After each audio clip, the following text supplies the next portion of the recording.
के मिशन बंगाल से जुड़ी हुई वो आपको बता दें। 2 दिनों के बंगाल दौरे पर आज कोलकाता पहुंचने वाले हैं बीजेपी के अध्यक्ष जेपी नड्डा और वहां ममता के गढ़ में संपर्क अभियान वो चलाएंगे। विधानसभा चुनावों के लिए बीजेपी के पक्ष में माहौल बनाने के प्रयास।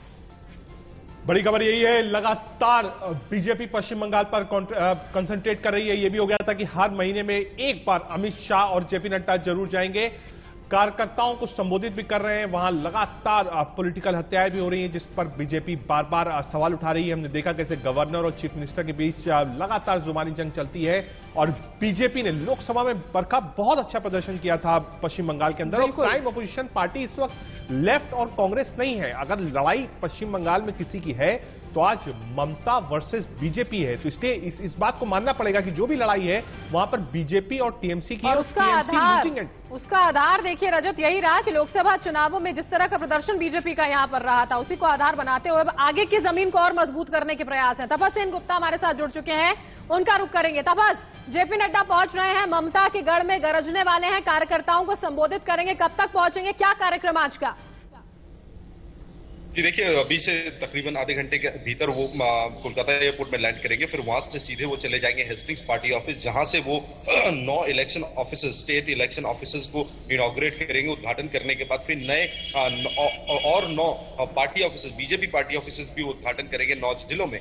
वहां से वो सीधा चले जाएंगे ममता बनर्जी का गढ़, जहां जो भवानीपुर कॉन्स्टिट्यूएंसी है, विधानसभा कॉन्स्टिट्यूएंसी, वहां जाकर वो गृह संपर्क अभियान और R9 और ना ये जो कैंपेन लॉन्च किया गया था भारतीय जनता पार्टी की तरफ से, उसमें वो हिस्सा लेंगे।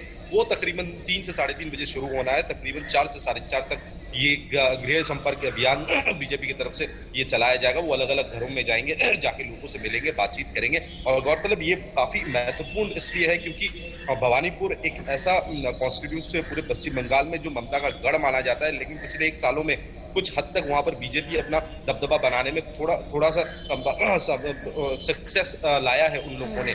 लेकिन आज का ये रैली काफी महत्वपूर्ण हुआ क्योंकि कितने लोग आते हैं, कैसे ये पूरा रैली खत्म होता है, इस पे सबकी नजरें हैं। वहां गृह संपर्क अभियान खत्म करने के बाद वहां से सीधा वो कालीघाट मंदिर जाएंगे।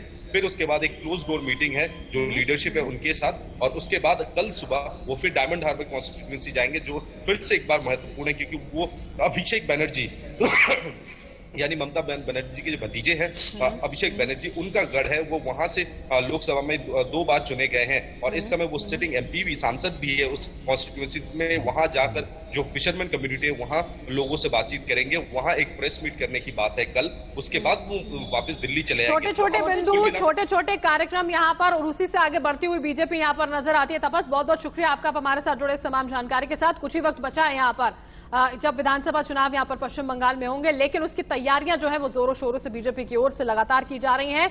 एक एक अपडेट जो इससे जुड़ा हुआ होगा, जब जेपी नड्डा पहुंचेंगे क्या कुछ होगा हम आप तक पहुंचाएंगे।